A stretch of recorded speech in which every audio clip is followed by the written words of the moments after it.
singing along with the tumbling tumbleweed.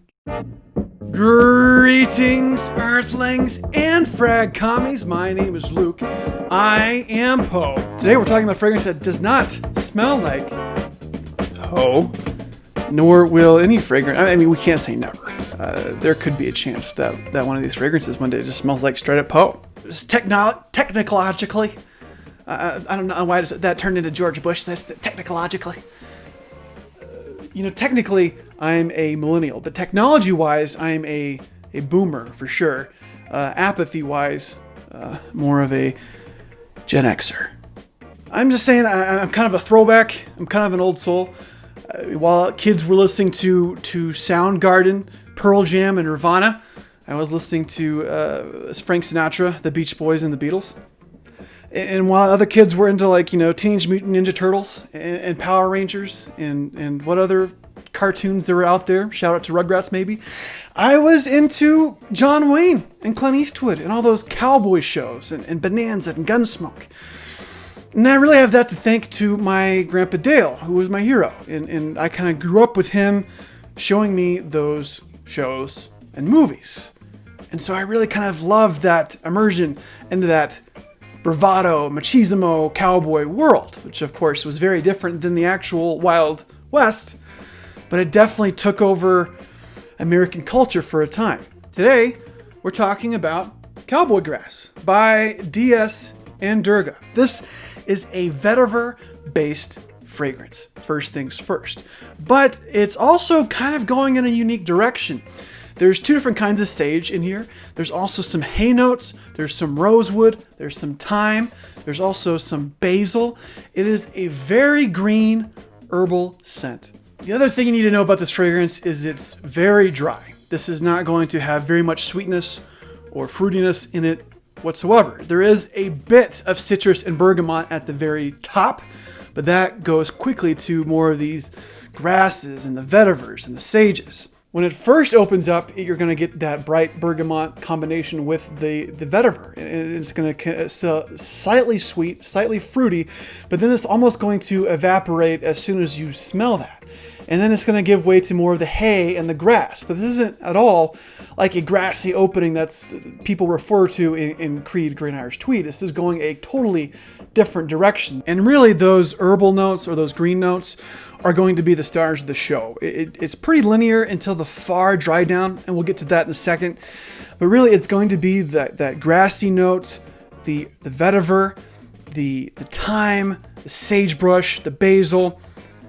That's really what's going to be painting this deserty, plainy picture in your nasal mind hole. That was charming. Now this is a dry scent through and through, but you do have a little bit of sweetness from that bergamot off the top, like I said. And then you've got some rosewood in the base that's kind of peeking its head out every once in a while, but you're still going to be getting a heavily vetiver, grassy sage scent. And then you go to the far dry down. We're talking like 6, 7, 8 hours in. It turns really salty. At least on my skin it does. And ambergris is a listed note in this fragrance. And it's almost at times a little too salty. Granted, I am wearing this one in the summertime. And now for the question that everyone really wants to know. What does it smell like? This smells like a cowboy. But not anyone's cowboy. This is a gentleman cowboy. That's right, a gentleman cowboy. This isn't the cowboy that goes hooting and hollering in the saloon. This is a cowboy that goes in there and says, hey guys, can we please get along here today? When a posse of cowboys goes riding by, shooting their guns in the air, yipping and yawing, this guy says, hey, hey, hey, hey, hey. With all this ammunition we're burning up, we could really start a nice savings account. Maybe think about, pooling some funds together. We might be able to buy a company someday, fellas. So we wouldn't have to be doing this hard labor. Let's think about our future, guys. And when the Navajo are mad at the townsfolk, this is a kind of cowboy gentleman that says, you guys freaking deserved it. This used to be their house, their land. We took it away. I mean, of course they're mad. I mean, do you not understand Logic? When a group of hunters go up the mountain to hunt the legendary bear that's totally not on Red Dead Redemption 2. This is the kind of gentleman that says, guys, this is... And then he gets eaten because sometimes you can be too nice. And when you're too nice, you can get eaten by bears. What does this, really smell like? It does kind of give that outdoorsy, deserty, Great Plains sort of vibe. But that's maybe to the frag head out there. This is really, to most people, going to smell really clean, professional, classy. That's why I think this one could be a really good scent to wear to work.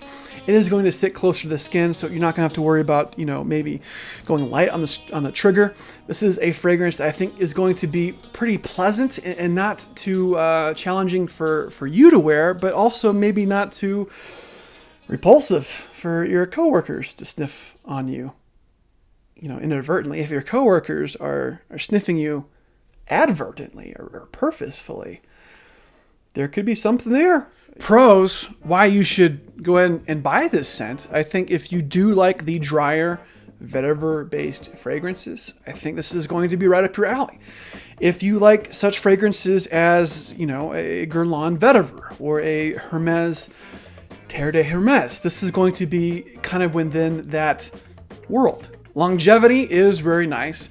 I seem to get about 6.5 to 7 hours in the summertime, so that's including the heat. It could be better, as we head into autumn and fall. I also think when you can get into some vetiver-based fragrances, that it can smit a bit on the more traditional side or a bit old manish. And this, to me, does not smell like that. It smells like it is a bit more modernized or a bit more updated. Cons, maybe something to think about before buying, is that it is a pretty expensive fragrance. We're talking $150 and plus for a 100 ml bottle. And this is a fragrance that is not going to be for everyone. This is a fragrance that's not going to smell super youthful or super blue, for lack of a better word. This is a fragrance that is light years away from what is kind of popular in today's perfumery, at least towards the male market. This is also a fragrance, like I said, that is not going to be super projecting. You can spray on clothes, you can overspray it to get a little bit more oomph in the opening, but it's still going to sit close to your skin. It's not going to be loud. And some people, they're just really into that overspraying thing. I mean, there might even be like a team of oversprayers out there. We don't know. We don't know what this world holds, especially in these days. That is going to wrap things up for me today, Frag Commies. Thank you for watching this review. If you're still watching, then it means it was okay, or else you walked away from your device. And there's a saying out there: if you walk a mile in someone's shoes, I think you should walk 25 miles in someone's shoes, at least. By that time, you can't find that person anymore.